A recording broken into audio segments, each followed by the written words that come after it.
बिस्मिल्लाहिर्रहमानिर्रहीम। अस्सलाम वालेकुम। अलूका मजहबा एक हिंदू कारोबारी खातून हैं। उन्होंने अरब के एक मुल्क ओमान में अपनी एक इलेक्ट्रिकल कंपनी बना रखी है।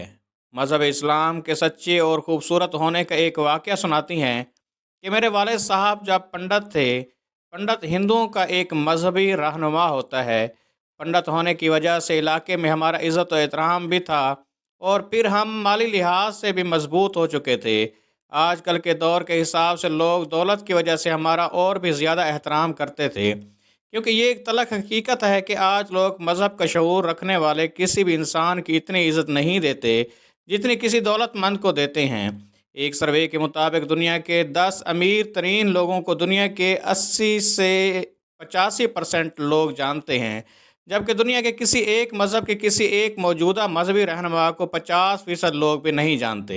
इसलिए मेरी नज़रों में ये शामिल है कि कहीं न कहीं लोग हमारी इज़्ज़त हमारी दौलत की वजह से भी करते थे। खैर, मैं आपको सुनाना चाहता हूँ कि इस्लाम के मुतल्लिक़ वाक़या वो कुछ यूँ है कि हमारे मोहल्ले में अक्सरियत बल्कि तकरीबन सारे ही हिंदू थे।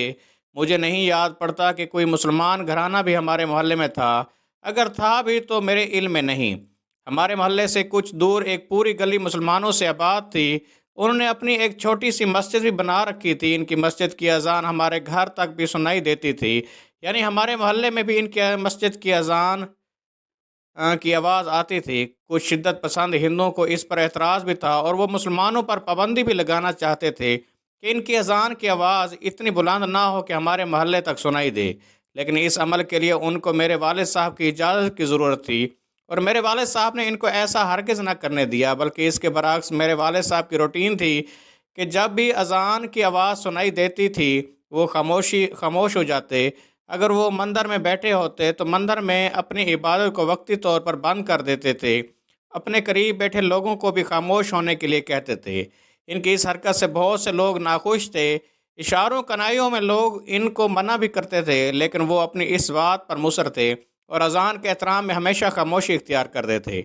बहुत सारे लोगों ने उनसे वजह पूछी, लेकिन मेरे वालिद साहब ने उसकी वजह बताने से हमेशा गुरेज किया। जब मेरे वालिद साहब का आखिरी वक्त करीब आया तो मैंने उनसे वजह पूछ ली, क्योंकि सवाल जो ज़बान ज़द-ए-आम था कि मेरे दिल में भी था, लेकिन वालिद साहब के गुस्से और दबदबे की वजह से मुझे कभी ज़रूरत नहीं हुई थी।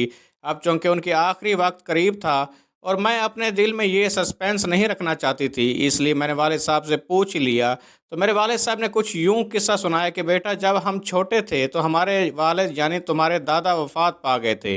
हमारे घर में खाने तक के लिए कुछ नहीं होता था। हमारे पड़ोस में एक मुसलमान घराना आबाद था। इस शख्स का नाम अल्लाह रखा था। वो मस्जिद में इमामत के फ़राइज़ सर अंजाम देता था।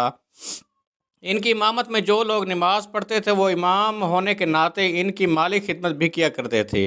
वो इमाम साहब जो कुछ भी कमा कर लाते, इसमें से हमारा हिस्सा ज़रूर निकालते थे। सादा लफ्ज़ों में यूँ कि हम लोगों की कफ़ालत इन इमाम साहब ने की है। जब मैं जवान हो गया और कमाने के काबिल हो गया तो हम लोगों ने अल्लाह रखा को छोड़कर यहाँ आकर आबाद हो गए। यहाँ के पंडित साहब ने मुझे अपना काम मुकर्रर कर दिया, और इनके बाद मैंने इस मंदिर के इंतज़ामात संभाल लिए। जब मेरी माली हालत बेहतर हो गई तो एक बार अपने इस पुराने मोहल्ले में गया। इन इमाम साहब से मिला तो इंतहाई ज़ईफ़ हो चुके थे और करीबुल मर्ग थे।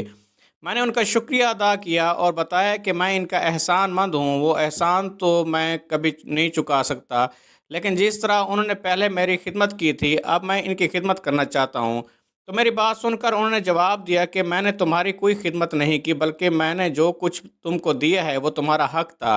अगर मैं तुम्हें ना देता तो रोज़े क़यामत मुझसे इस बात का पूछा जाता, और मैं अल्लाह ताला के सामने और नबी करीम सल्लल्लाहु अलैहि वसल्लम के सामने शर्मिंदा होता।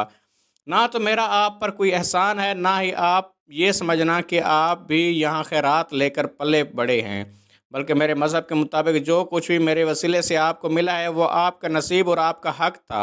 मैं इमाम साहब की बात सुनकर बड़ा मुतासर हुआ और सवाल किया कि आपके मज़हब को कैसे पता था कि आप पैदा होंगे, फिर आपके पड़ोस में मैं आबाद हूँगा, कि मुझ पर यूँ मुश्किल आएगी और आप मेरी कफ़ालत करेंगे। इमाम साहब ने मुझे जवाब दिया कि मेरे मज़हब को क़यामत तक आने वाले वक्त का इल्म है। मेरा मज़हब एक मुकम्मल ज़ाब्ता हयात है। ना सिर्फ ज़िंदगी में बल्कि मौत के बाद शुरू होने वाली ज़िंदगी में भी जो कुछ होगा वो सब कुछ मेरे मज़हब में बता दिया गया है। अगर कभी वक्त मिला तो इस्लाम को पढ़ कर समझना और समझ कर देखना, تو تم حیران رہ جاؤ گے۔ میں نے امام صاحب کی بات پلے باندھ لی، لیکن جا کر بھی دوبارہ کبھی اسلام مذہب کے متعلق تحقیق نہ کر سکا۔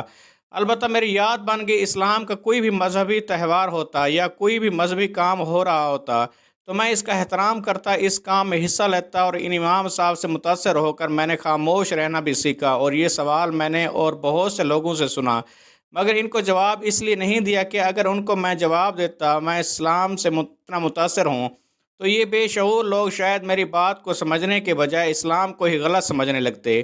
مجھے یہ واقعہ سنانے کے بعد میرے والد صاحب چند دن زندہ رہے اور پھر اس دنیا سے گزر گئے، لیکن یہ واقعہ سننے کے بعد میں بھی آج اذان میں خاموش ہو جاتی ہوں اور جتنا ہو سکے اسلام کے مذہبی تہواروں کا احترام کرتی ہوں۔